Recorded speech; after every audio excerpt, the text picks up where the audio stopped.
Hi guys! Welcome to my channel. This is Remy and you're watching Remy's Kapampangan Recipes. At ngayon, share ko po sa inyo ang sekreto sa paggawa ng napakamalasa at ubod na sarap na baked cassava cake. Pwede po itong pangandahan, pang negosyo at sure po ako na magugustuhan niyo po ito. At remember na lang po, kung nagustuhan niyo po itong recipe, paki-like na lang po, paki-subscribe sa aking channel. Huwag niyo pong kalimutan na click ang bell icon para makareceive po kayo ng notification anytime na mag-upload po ako ng new amazing recipes. Let's go! Start na po tayo. Enjoy! Start na po tayo sa mga ingredients. Cassava, fresh milk,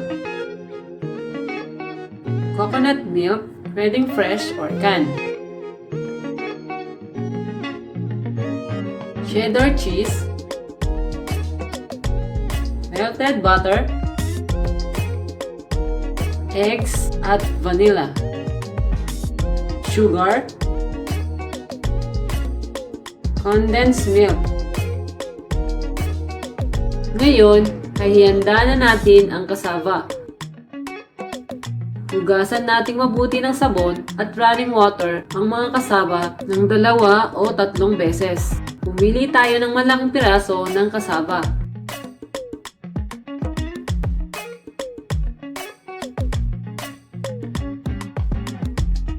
Balatan natin ang cassava at tanggalin ang mga maitim na parts.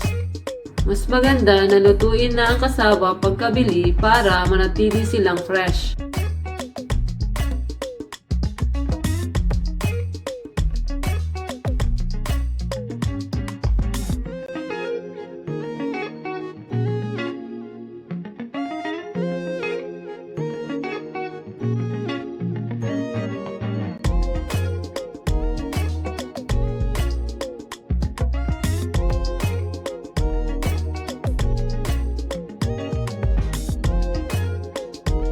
Hugasang mabuti ang cassava ng running water ng 2 o 3 beses.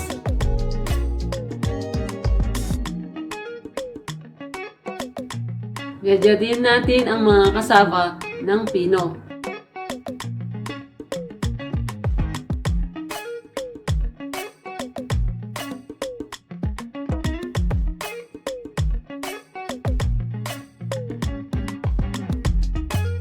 Pero huwag nating isama ang gitnang part ng cassava.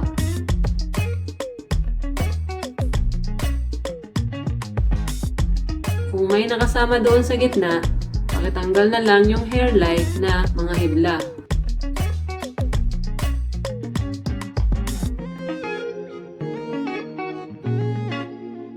Pigain nating mabuti ang mga cassava upang matanggal ang lahat ng patas.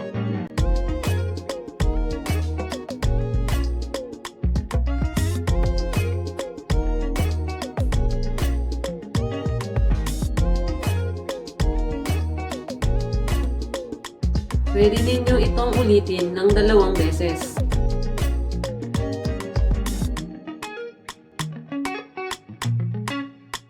Sunod naman ay ating yadyarin ang cheese.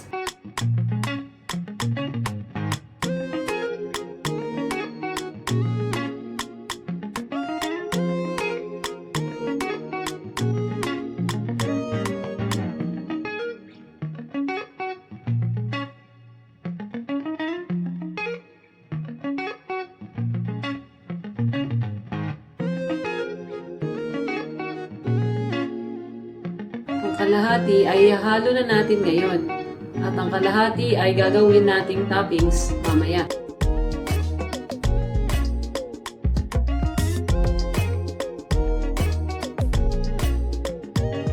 Susunod ay ilagay na natin ang grated cassava sa mixing bowl. Ilagay na natin ang sugar, kalahating cheese,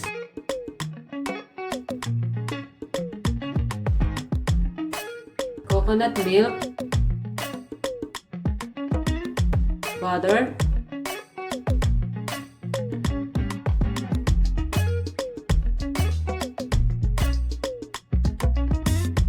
fresh milk,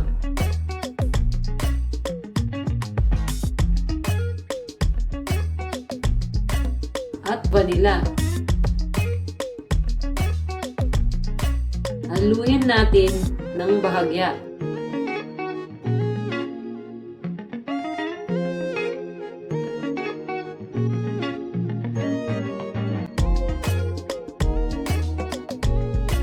Ilagay na natin ang 2 itlog.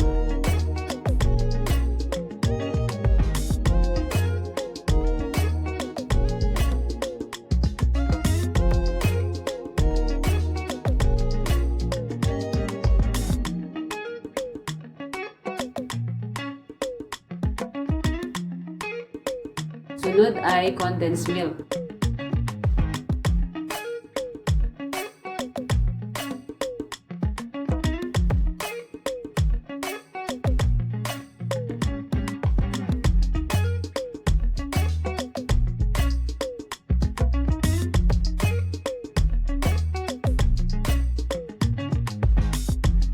At aluin na natin mabuti hanggang magpantay-pantay ang kulay at maging smooth ang texture.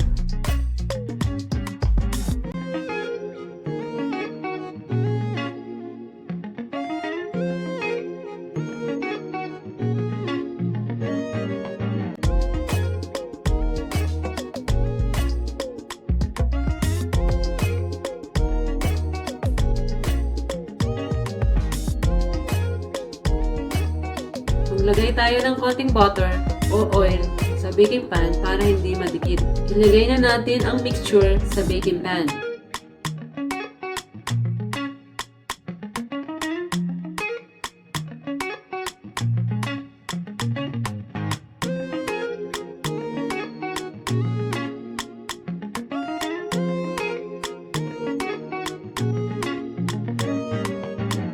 At siguraduhin natin nakahalong mabuti ang mixture habang nilalagay sa baking pan.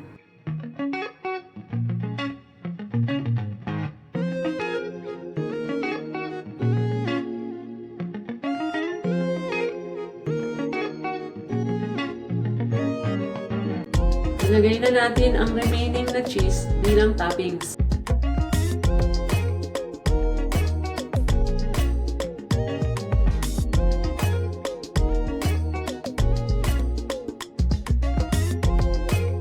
Painitin na natin ang oven ng 350 degrees Fahrenheit sa loob ng 10 minuto.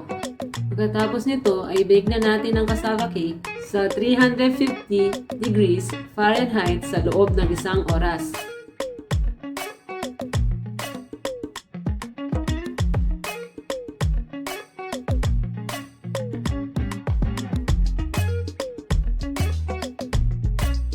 Pwede ring itong iserve habang mainit o pwede ring chilled.